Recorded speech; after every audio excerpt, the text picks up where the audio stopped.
Welcome back to Crazy N Scales. Today we're telling the story of the Union Pacific Railroad, the company that helped build America's first transcontinental line. The Union Pacific was chartered by Congress in 1862, right in the middle of the Civil War.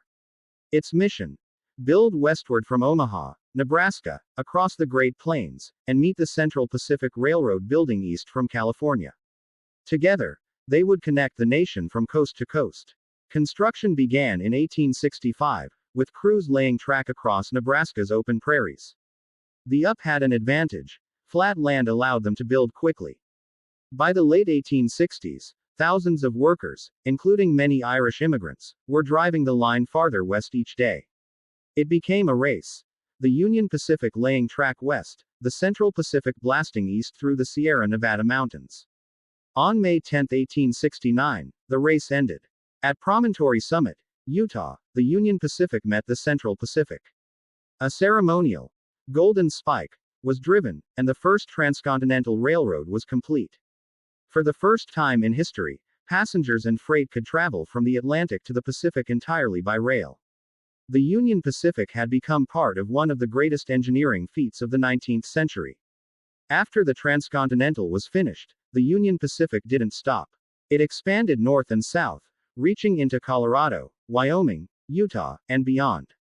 Branch lines carried coal, minerals, and agricultural products to markets back east. The UP grew into a vast network, connecting not just coasts, but towns, industries, and new frontiers across the West. The Union Pacific became famous for its locomotives. In the steam era, it rostered some of the biggest and most powerful engines ever built.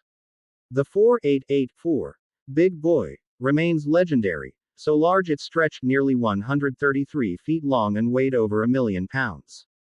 These giants were built to conquer the steep grades of the Wasatch Mountains, hauling heavy freight where lesser engines would have failed.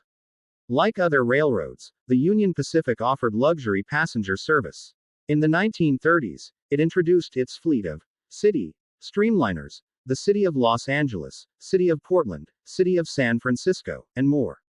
With sleek yellow and gray trains powered by diesel streamliners, the UP became known for speed, comfort, and style.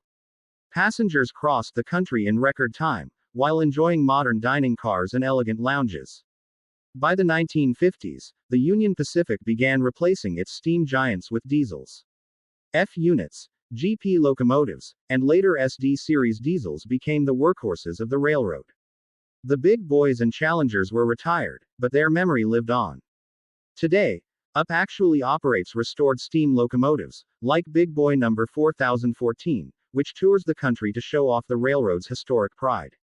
Union Pacific wasn't just a company, it was the backbone of Western expansion. It carried settlers, cattle, crops, timber, and manufactured goods. Entire towns grew up along its tracks. The yellow locomotives of the UP became a symbol of reliability, moving America's resources from the interior to distant markets. The UP connected farms to cities, mines to factories, and people to opportunities. Through the 20th century, the Union Pacific continued to expand by merging with other railroads. It absorbed the Missouri Pacific, the Western Pacific, the Katy, the Chicago and Northwestern, and eventually the Southern Pacific in 1996.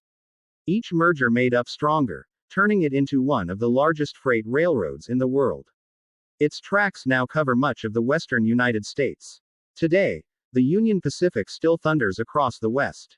Its massive freight trains haul containers, grain, coal, autos, and more across thousands of miles of track. The Golden Spike Ceremony, the mighty Big Boys, the yellow and gray streamliners, all are part of its legacy. For modelers, the UP offers endless inspiration, from 19th century pioneers to 21st century mega trains. The Union Pacific isn't just history, it's living railroading, still rolling strong across the American West.